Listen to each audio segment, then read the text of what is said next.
is your Chancellor, Martin Rooney, and I am here with Nick Barringer, Chief Academic Officer, and this is the first inaugural of many Roar sessions that we are excited to bring for you.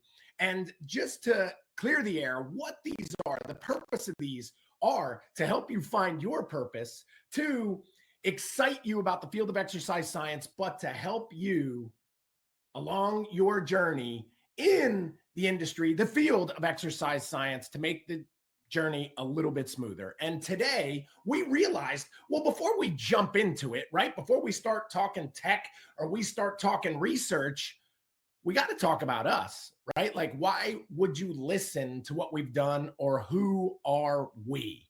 And we're going to keep these short. We're going to keep these fast. We call them a half hour of power, and we're going to hold ourselves to that because we're going to respect your time.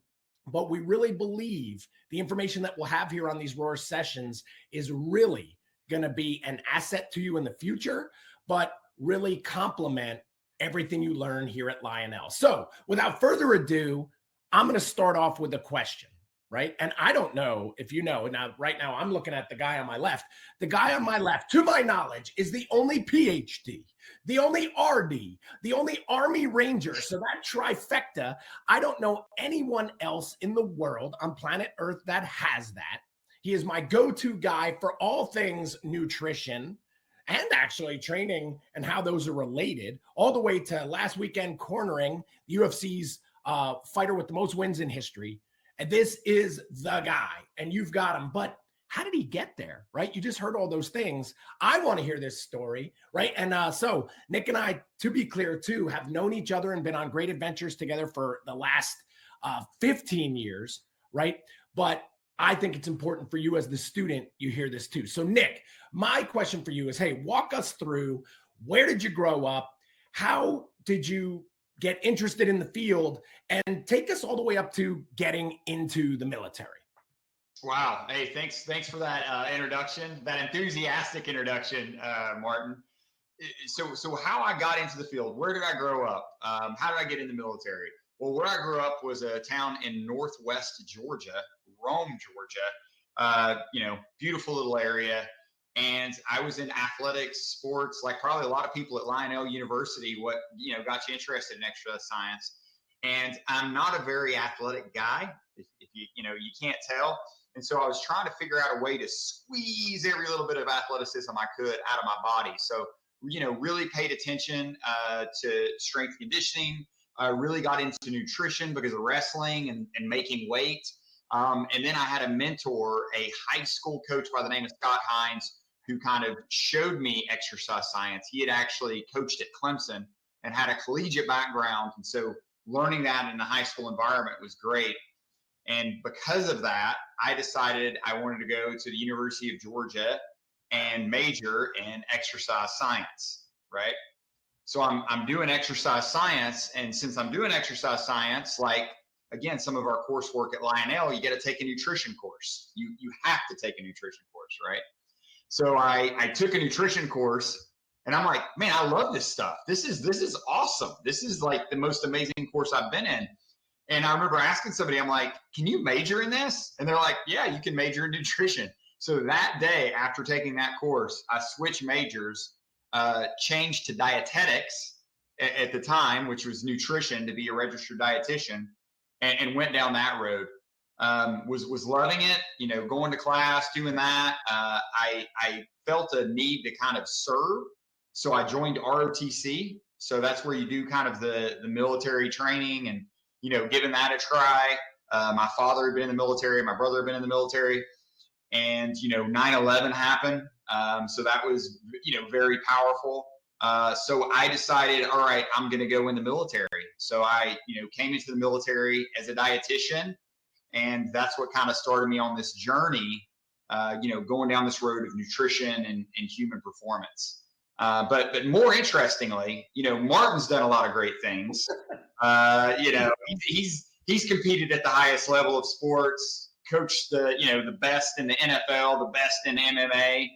how did you get to become a physical therapist? Like that's what I want to know from. Well, number one, thank you for your service, Nick, and they're going to hear more about that very soon. But I think, and it's interesting that if you're a student listening to this, it should have resonated with you, because everything Nick just said, in a weird way, is actually my story too. So we just grew up in different places, but there were a lot of similarities. And let me explain. So I grew up in New Jersey, a town called Sayreville, which Nick knows is also the home of John Bon Jovi. So I grew up in the same town as Bon Jovi. And hey, for everybody listening, I know what you're thinking. Man, it had to be tough for Bon Jovi to grow up as the second most famous guy from his hometown, right? No, not true. But I was from Sayreville, New Jersey. My mom was a physical education teacher. So my mom was a phys ed teacher and coach. And now looking back, I really realized how much she kind of directed or inspired me in the ideas of fitness. So I grew up, guys, it was you get 8 hours of sleep. I grew up, it was you get up, you get a breakfast with the right amount of protein and carbs. I was you work hard and you try to outwork everybody, and the work is the most important part. It's not how you do. You'll be happy if you give your best. And all of those, even down to, she was like, man, I want you eating 4 to 6 eggs a day. Not only do I still do them, but they're still relevant and accurate in our field. Although I always have to keep asking Nick, hey, are eggs good or bad this week? Right. But the same thing. I was a good athlete, but I think I always had to do more. It was funny you said that, Nick. I had to do more. I had to figure out ways to be better. In a weird way, my desire was better than my ability, which I think is a very important thing. If it were the reverse, right? If my ability was so great and I had no desire, probably I never seek out any of this stuff. But I was always training. I was working out, and a coach, same thing. My high school coach found me, saw something in me, developed me. And that led to being a Division I track and field athlete. I went to Furman University, but here's what's very interesting. I was in at Notre Dame. I was in at Boston University. But when I went and visited, when I went through all the majors, like Nick said, he was like, wow, I took a nutrition course and it changed everything for me. Well, I went to those schools. I was like, wow, this is Notre Dame and I'm in. And then I looked and I'm like, wait, I guess the only thing I can be that's close is a biology major. I don't want to be that. I love exercise and fitness. And guys, dating myself, this was the late 1980s. There weren't really many universities offering anything in that. And I found Furman University in South Carolina, and you could get a degree in health and exercise science. And I met some of the professors who went on to be tremendous mentors for me. And man, I was sold. And I chose my university because of what it offered, and the luxury everybody has now. Just to have Lionel only be in that field is crazy. That 30 something years later, I couldn't even find a university that offered it, right? That's how fast our field is moving. But from there, I really wanted to be a coach and a fitness person, but everybody said, oh no, that's not what you want to do. You should be a physical therapist. You'd be great at that. And I applied. I got in to a very small program at the Medical University of South Carolina. I went on to get my physical therapy degree and then my master's degree in exercise science. And then, the story you'll hear in a minute is pretty cool. But ultimately, I became a physical therapist, but it moved me away from that thing that I was so passionate about. And we're going to talk about that in a second. But what I want to spin it back to and what I want to hear. So now you've heard that same journey. We've had a passion, an interest, and I hope if the students are listening, you've identified yours too. That's important. Along the way, you've probably had some mentor that I challenge you should probably go give them a call and tell them thanks of how they helped direct you where you wanted to go. And then somehow it led you at least to hear at some point of your journey of Lionel that, wow, now this is what I like, this is what I want to study, and now I'm here. But then we're going to share with you after you figure that out is when the great stuff happens. So Nick is sugarcoating it there. He's like, oh yeah, now I like the military. So give us a little of, hey, what it meant to be a Ranger, maybe the challenges of a Ranger. Hey guys, I know this for a fact. Nick was deployed overseas during, serious times in our military history. So I'd love to hear some of that, as well as maybe the challenge with sweet potato tater tots. So handing it back to Nick. Yeah. So, coming into the military real quick, as a dietitian was great, but there was a big challenge that I faced. And that was at that time, dietitians were in the hospital. And kind of, Martin was saying about how you get kind of forced into position. I wanted to be out doing human performance, but they wanted me in a hospital seeing patients, right? So I found a way. I did a lot of volunteers where I would go out to units. I would volunteer to give classes to units so I could go out and be where the soldiers are, right? I would go out and talk to them about nutrition, talk to them about hydration, talk to them about fitness. I even volunteered and wrote an articles there was a post paper. I'll date myself. Yes, you actually, would get physical copies of papers that were delivered across the military base then. And so I would write fitness and nutrition articles for them. And so that's kind of how I got my name out there. So when the Rangers, the 75th Ranger Regiment, it's a special operations unit, I was actually deployed to Iraq with the hospital. They were looking to stand up a human performance program because, again, dating myself, this is, 2006, 2007, human performance in the military hadn't really taken hold. It was still a lot of calisthenics and, there wasn't a lot of training like done at the collegiate and professional level, but the Rangers wanted to institute that and implement it. They were looking for a dietitian. Because of the work I'd done previously, my name got thrown out there. So that's a lesson right there is like, hey, you gotta put yourself out there so people know who you are. They reached out to me and asked if I wanted to try out.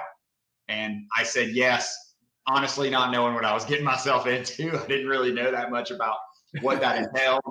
I was on a plane back home from Iraq, drove to Fort Benning, Georgia, which is Columbus, Georgia, South Georgia, went through airborne school. Then I went through what was the Ranger Orientation Program. Now it's called the Ranger Assessment and Selection Program, where you're doing a bunch of physical stuff and you're getting assessed and you're marching and you do all these things.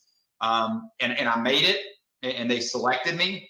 And then right after that, went to Ranger School, which is, this, I think 62 days school there that's at Fort Benning where you learn patrolling and you learn to do all these kind of infantry tactic stuff that as a dietitian, I didn't know a lot about. So I got to learn that. And I'll tell you, I learned about hunger. I learned about sleep deprivation. And then coming out of that school, I learned about binge eating. I never understood the concept of binge eating because I'd always been able to kind of control my appetite. But when somebody doesn't feed you for a period of time and then they give you food in front of you, and I realized I was full, but I was still eating, I took a second. I was like, wow, this is binge eating. This is what I learned about, clinically in school. This is what's happening to me. And I had to take a step back and be like, all right, I gotta pace myself now. I gotta realize that food's out there. So that's what got me into the human performance realm in terms of working in special operations. So I was able to work as part of a team with the physical therapist, an occupational therapist, a physician assistant. We were a holistic team. We had a psychologist. We ended up hiring some strength coaches. So that really, really helped me out. But one thing I'll hit that, backing up that got me that job is as fitness professionals, you'll appreciate is I had my certified strength and conditioning specialist certification. I got that on my own. I had, decided, hey, I want to understand training. I want to understand nutrition. And because I had that at the time, they didn't have strength coaches in the military. That physical therapist hired me because he's like, you can do nutrition, but you can also teach them how to deadlift. You can also teach a power clean. You can also do that. So I was kind of dual hatted in that sense. So again, take these opportunities you have at Lionel to learn all that you can, because again, you might not be that strength coach, you might not be that dietitian, but if you can be what am I looking for? Extender of that person you work for. If you can extend that skill set, that can be very valuable. So that's kind of how I got into the human performance. But I'm really curious, Martin, how you went from a physical therapist to seeing patients to working with athletes. Can you tell us a little bit about that? Here's what I'm going to say this, because this is kind of, I always say like a breakthrough. And for everybody listening, and Nick knows this, I have written a number of books. I just wrote my 13th book. It's being published by a major publishing house, but it's actually not, for the first time, it's not an exercise or fitness book. It's an action thriller, right? I actually have it right here. You can see this. So if you like action thrillers, Blood Feud might be for you. This is the advanced copy. But in the process of writing it, why I'm saying that is I really studied what was called the hero's journey, right? There is a very famous guy who studied mythology. His name was Joseph Campbell. And he really said that all stories you can piece out in a hero's journey. You can piece out all the similarities. And if you heard the first part, Nick and I grew up relatively from humble beginnings. We got inspired. There was a mentor along the way. We followed the path to university. We found something that very interested us. And then Nick then really dove in and started putting himself out there, going through trials, suffering through things to attain a title. And you just heard that part of his story. Guys, I just realized, holy crow, mine again is the same story. So one part I didn't realize that we're skipping before I start training athletes is when I was in therapy school, I went home and they had an open tryout for the US bobsled team. And my buddy called me up and he said, dude, are you home? And I said, yeah, why? He said, they're having an open tryout. They said they're looking for strong, fast guys. That's you, man. That's you. And I showed up, which is a big thing. Just like Nick said, he showed up. And all these people were there, but everybody went to watch. Nobody would give it even a shot. They were too afraid, right? And you had to push a 400-pound sled, 30 meters, and you had to achieve a certain time on the laser. And then that would almost just qualify you for maybe a real tryout at the Olympic Training Center. Well, I show up, I warm up like I knew how. I didn't know what I was doing with the sled, but I gave it everything I had, and I passed the time. And so few people had made it, they thought maybe there was an error. So they made me do it again. And then I passed the time again. And they said, hey, awesome. Well, in 2 weeks, you got to show up at the Olympic Training Center in Lake Placid for a tryout. Now you got to try out. And it was the last thing on the tour. So all these other people have been training for a year for this event. I just found out about it 2 weeks before. And it was an incredible test, right? You had to do, I said, what do you got to do? You got to run the 30 meter, the 60 meter, the 100 meter. We're going to get a vertical jump on you. We're going to get all these plyometric hops on you. You're going to do a shot put throw. We're going to max bench, max clean, max squat. And after all this performance, if you hit the numbers we want to see, then you maybe get to stay just to see if you'll get selected. Well, I was still in school then. I'm still in therapy school. So you know what I did, Nick? I called the Medical University of South Carolina and said, hey, I've made the US bobsled team. Can I take the semester off so I can be on the team and then I'll come back and finish up? Because I only had some internships to go. And they're like, you did what? And I'm, now here's the thing. I hadn't made the team yet. And remember, this is South Carolina. They're hearing about bobsled. They're like, what are you even talking about? Well, it ends up, I go up there and man, by the skin of my teeth, I mean, by as barely as you can make it on points, I made it. And that led to a multiple year journey and some of the incredible friends I met. And the first time I didn't even have a passport. So when we left for Europe, I had to go get a passport made at the Canadian consulate. They took me there because I didn't have anything like that. This was the first time ever flying internationally, competing internationally, but holy cow, when I was around these alpha dogs of fitness and all these Olympians and these coaches, it only further solidified my love for exercise science. And I say that because now that's where we pick up, just like you did. There was this selection process. There was this thing. I didn't know what I was doing. I got in there, but again, it really showed me what I liked, but I had to give everything I had. And then I became a physical therapist. And you know what? Very early on, hey, I didn't mind it. But it wasn't what I thought it was going to be. I thought I was going to be working with athletes, or I thought I was going to be with sports teams. That really didn't exist yet for therapy at that time.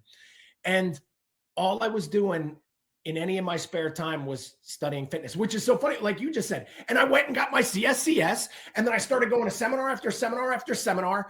And then I met a man named Bill Parisi on a plane going to a speed seminar. And by the end of that trip, he was like, dude, you got to come work with me. I'm building this company. He had this vision of what sports performance was going to be before there was sports performance.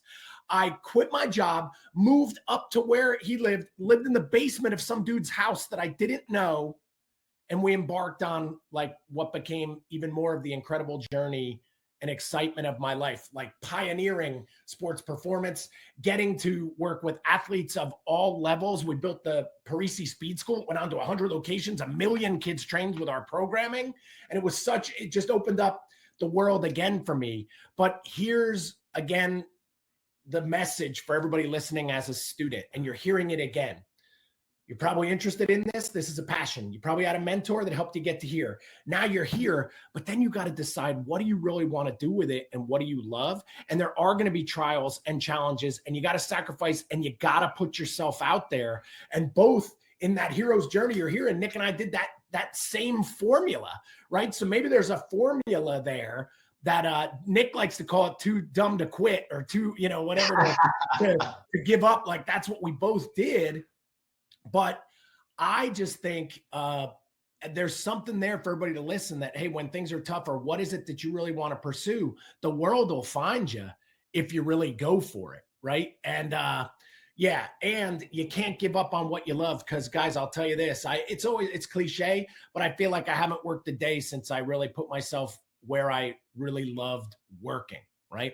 So which also led to, and again, maybe we'll get into it, maybe we won't, training the Gracie family. And I started traveling the world with all these fighters to just a couple of days ago, Nick as his nutritionist, me as his performance coach, Jim Miller, who has the most fights, most wins in UFC history.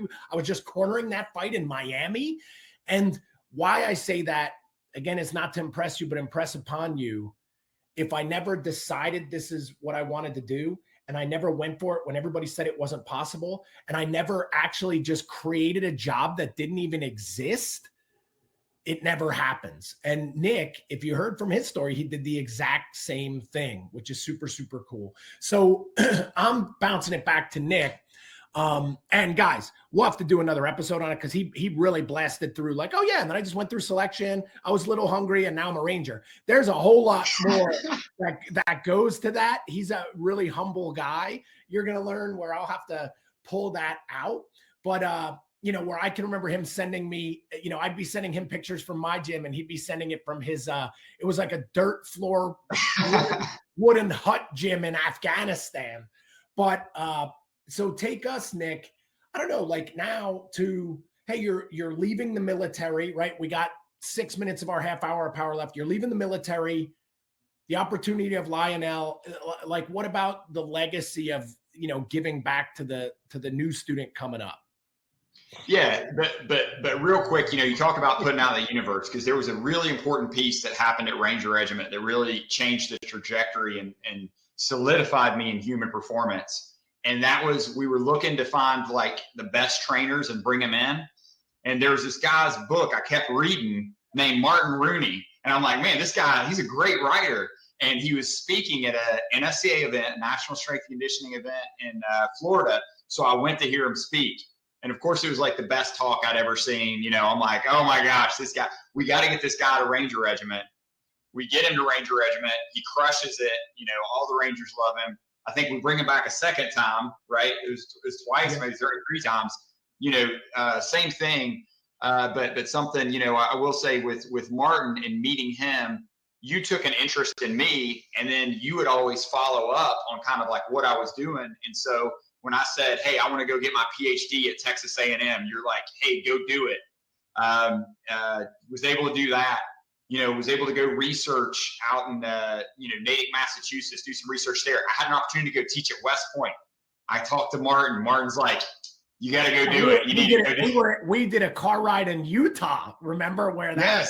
Yes. So I want to, I do want to say, as far as, putting out there the universe and finding that person, Martin became that mentor that helped guide me kind of through, a lot of the rest of my military career in human performance, which was really interesting. When I was getting out, the Army had just started up a program to where you could do basically like an internship with someone.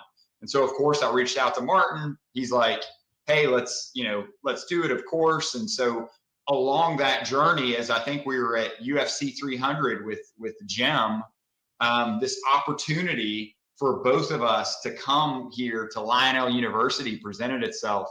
And again, it just seemed like it was in the cards and nature. But if you look back, that process that brought us here that you're listening to us started 15 years ago. I don't know if you would say at a bookshelf in Barnes and Noble, at an NSCA talk, or when Martin actually came there to Fort Benning and spoke to us. Yeah. Well, I think jumping in and interested, and you bring it up. Hey guys, what's the lesson for you though? One of them is we've already heard, hey, you got to find your passion. You got to put yourself out there. There's going to be challenges. You got to go for it. You got to create things. The one that maybe Nick is really hitting there, and of course it's happened for me too. I call it, you got to be in the room, baby. Like you got to be in the room. Like it's kind of interesting. As soon as Nick said that, he was like, man, you were at this thing and I was at this thing. And then you meet and then you talk, and then there's an opportunity to do that. So that's one of them, right? You got to be in the room. So what events are you going to, or who are you surrounding yourself with? It's really, really critical. And again, another cliche, your network is your net worth, but you could almost say your net worth, not just money wise, but possible career wise or opportunity wise too, right? But then another one, and I'll throw this out, the third little golden nugget, fortune is in the follow-up, right? I don't know. There was something that had impressed me about Nick, or I knew where he was in his journey. And yeah, I just kept following up. It's kind of funny looking back. I don't even know why we were always doing that, but we did. And it's just led to so many cool things. And now, which leads to the last piece, which, hey, if you're a student right now, depending on where you are in your career, and hey, I know even in particular, we've got some pretty serious military students who have had incredible careers, right? Like, so, some people are not at the beginning and they may understand this more, but depending on where you are, someday you will not measure your life by what you got. You will measure it by what you gave back. Right? In the beginning of my career, which you've heard today, I wanted legitimacy, right? Like, ooh, I want to have done this, or I want to have done that, or I want people to know this or read my book, to where now legitimacy eventually moves to legacy, right? And legacy for a coach or a mentor is, how am I giving back to the next generation of who they're going to someday be the mentor if I do this right? And that was the big reason, I think, that I think I'm here, Nick's here, is Lionel now can be my legacy piece, right? Like, so the Parisi Speed School was my origin story, you could say, in the industry of, I was learning, growing. It became a platform. Training for Warriors, which I have a company, Training for Warriors. It's an adult fitness program with locations all over the world. That became, okay, my opus of how do I help as many people as possible.